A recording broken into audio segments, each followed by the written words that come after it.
দৈনিক এই চাৰিবিধ শুকান ফল বা ড্ৰাই ফ্ৰুটছ খালে আপুনি সদায় সুস্বাস্থ্যৱান হৈ থাকিব। আহক আজি জানো কি চাৰিবিধ এনে ড্ৰাই ফ্ৰুটছ খালে আপুনি সুস্বাস্থ্যৱান হৈ থাকিব। আজিকালি সকলোৱে এক স্বাস্থ্যৱান জীৱন যাপন কৰাৰ বাবে বহুতো ব্যৱস্থা গ্ৰহণ কৰে। অধিকাংশ লোকে ৰাতি পানীত তিয়াই থোৱা বাদাম পুৱা গ্ৰহণ কৰে। প্ৰকৃততে ই এটা খুব ভাল অভ্যাস। তিয়াই থোৱা শুকান ফল বা ড্ৰাই ফ্ৰুটছ খালে আমাৰ স্বাস্থ্যৰ বহু উপকাৰ হয়। বিশেষকৈ এই চাৰিবিধ এনে ফল বা বীজ হয় যিবোৰ খালে আপোনাৰ জীৱনকাল দুগুণ বৃদ্ধি হ'ব পাৰে। আহক জানো কি এই চাৰিবিধ ড্ৰাই ফ্ৰুট। এই প্ৰতিবেদন আপোনাৰ বাবে। কাঠবাদাম আমাৰ স্বাস্থ্যৰ বাবে ঔষধ সদৃশ। ইয়াত ভাল চৰ্বি থাকে যিয়ে কলেষ্ট্ৰলৰ স্তৰ নিয়ন্ত্ৰণ কৰাত সহায় কৰে। তিয়াই থোৱাৰ পাছত বাদামৰ পুষ্টিকৰ উপাদানবোৰ আৰু অধিক সক্ৰিয় হয়। ই হৃদয়যন্ত্ৰৰ স্বাস্থ্যৰ বাবেও উৎকৃষ্ট। কাঠবাদামত থকা ভিটামিন ইয়ে আমাৰ ছাল আৰু মগজু স্বাস্থ্যৱান কৰি ৰখাত সহায় কৰে। মেথিগুটিয়ে ডায়েবেটিছৰ স্তৰ হ্ৰাস কৰে। তিয়াই থোৱা মেথিগুটি খালে হজমৰ সমস্যা দূৰ হোৱাৰ লগতে ইয়াত থকা প্ৰদাহ প্ৰতিৰোধী গুণাগুণে হাড় আৰু পেশীৰ বিষসমূহ হ্ৰাস কৰাত সহায় কৰে। চিয়া সিড আৰু চিয়া বীজক ওমেগা-3 ফেটি এচিডৰ এক উৎকৃষ্ট উৎস বুলি গণ্য কৰা হয়। চিয়া সিডক ভোক নিয়ন্ত্ৰণ কৰাত সহায় কৰে আৰু হৃদয়যন্ত্ৰৰ স্বাস্থ্যৰ বাবেও অত্যন্ত উপকাৰী চিয়া সিড। চিয়া সিডৰ আকাৰ তিয়াই থলে ডাঙৰ হয়, যাৰ ফলত দীঘলীয়া সময়ৰ বাবে আমাৰ পেটটো ভৰ্তি অনুভৱ হয়।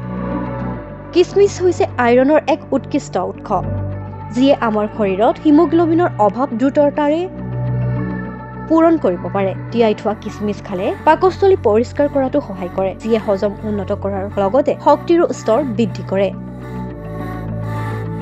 দৈনিক এই চাৰিবিধ শুকান ফল বা ড্ৰাই ফ্ৰুটছ খালে আপুনি সদায় সুস্বাস্থ্যৱান হৈ থাকিব। আহক আজি জানো কি চাৰিবিধ এনে ড্ৰাই ফ্ৰুটছ খালে আপুনি সুস্বাস্থ্যৱান হৈ থাকিব। আজিকালি সকলোৱে এক স্বাস্থ্যৱান জীৱন যাপন কৰাৰ বাবে বহুতো ব্যৱস্থা গ্ৰহণ কৰে। অধিকাংশ লোকে ৰাতি পানীত তিয়াই থোৱা বাদাম পুৱা গ্ৰহণ কৰে। প্ৰকৃততে ই এটা খুব ভাল অভ্যাস। তিয়াই থোৱা শুকান ফল বা ড্ৰাই ফ্ৰুটছ খালে আমাৰ স্বাস্থ্যৰ বহু উপকাৰ হয়। বিশেষকৈ এই চাৰিবিধ এনে ফল বা বীজ হয় যিবোৰ খালে আপোনাৰ জীৱনকাল দুগুণ বৃদ্ধি হ'ব পাৰে।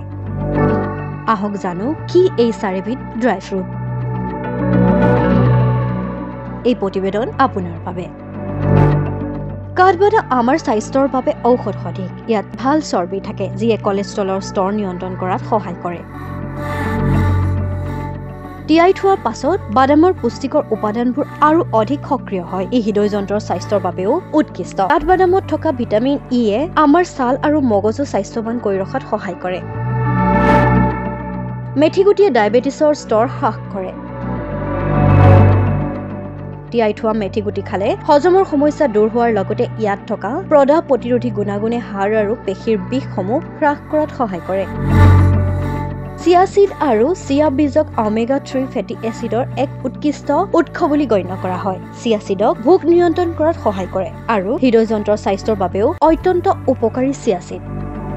চিয়া সিডৰ আকাৰ তিয়াই থলে ডাঙৰ হয়, যাৰ ফলত দীঘলীয়া সময়ৰ বাবে আমাৰ পেটটো ভৰ্তি অনুভৱ হয়। কিচমিচ হৈছে আইৰণৰ এক উৎকৃষ্ট উৎস, যিয়ে আমাৰ শৰীৰত হিমোগ্লোবিনৰ অভাৱ দ্ৰুততাৰে পূৰণ কৰিব পাৰে। তিয়াই থোৱা কিচমিচ খালে পাকস্থলী পৰিষ্কাৰ কৰাটো সহায় কৰে, যিয়ে হজম উন্নত কৰাৰ লগতে শক্তিৰো স্তৰ বৃদ্ধি কৰে।